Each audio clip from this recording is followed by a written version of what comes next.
saya ingin bertanya, bagi seorang santri itu gimana sih adabnya santri kepada guru itu, Pak Kiai?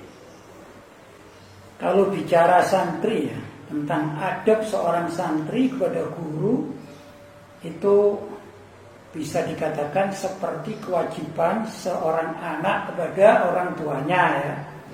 Entah kepada ayahnya atau kepada ibunya, itu demikian. Bahkan yang lebih diutamakan adalah adab seorang santri kepada gurunya.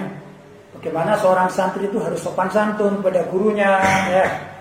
Tidak boleh membuat gurunya itu jengkel atau marah begitu. Ini adab seorang santri kepada gurunya, itu adalah kewajiban. Karena seorang santri atau murid bila mana sering menjengkelkan hati gurunya, kemudian gurunya tidak ridho, maka ilmunya tidak akan manfaat gitu. Tapi kalau seorang santri ini berbuat segala hal yang baik di hadapan gurunya, sehingga tatkala dia ini sudah bermasyarakat dan gurunya ridho, maka ilmunya akan bermanfaat. Begitu kurang lebih secara globalnya.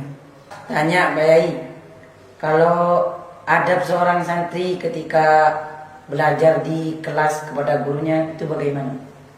Ya demikian juga ya. Di mana saja kalau seorang santri ingin ilmunya barokah, itu harus meletakkan diri sebagai seorang budak kepada tuannya, atau sebagai seorang anak kepada kedua orang tuanya. Bahkan lebih-lebih ya, itu kalau seorang santri kepada gurunya. Dulu zaman Nabi SAW sebagai gurunya para sahabat, itu para sahabat bila mana duduk di hadapan Nabi Muhammad SAW itu diumpamakan seakan-akan ada burung yang hinggap di kepalanya, sedangkan sahabat tersebut tidak ingin burung itu terbang. Apa yang dilakukan? Maka para sahabat itu kalau sudah duduk khusyuk di hadapan Nabi, demikian mereka tidak akan toleh ke sana, toleh ke sini, tidak. Tapi betul-betul khusyuk. Itu diibaratkan agar burung yang diibaratkan hinggap di kepalanya itu tidak terbang. Kalau kita mengibaratkan ya, ada burung hinggap di sini, terus kita geleng-geleng begini, dia akan terbang. Agar tidak terbang, gimana burung tersebut? Maka orang itu harus diam.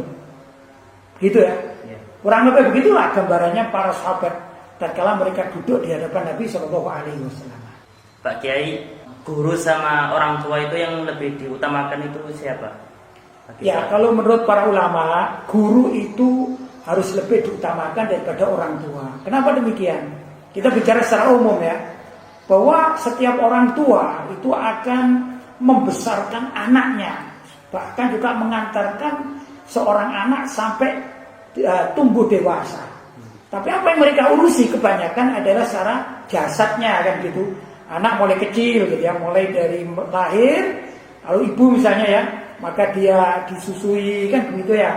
Dan kan ayahnya mencari maisha untuk memberi makan, kan demikian. Sehingga badan anak bayi tersebut lama-lama akan tumbuh dewasa seperti kalian ini. Kan gitu, itu berkat apa?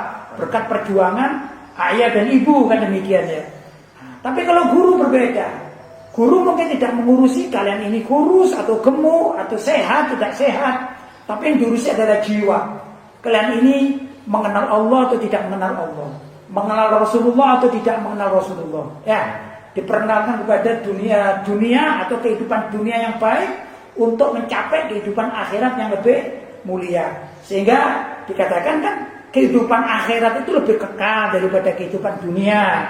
Nah, yang mengajari kekal hidup bahagia di akhirat adalah guru, kan begitu.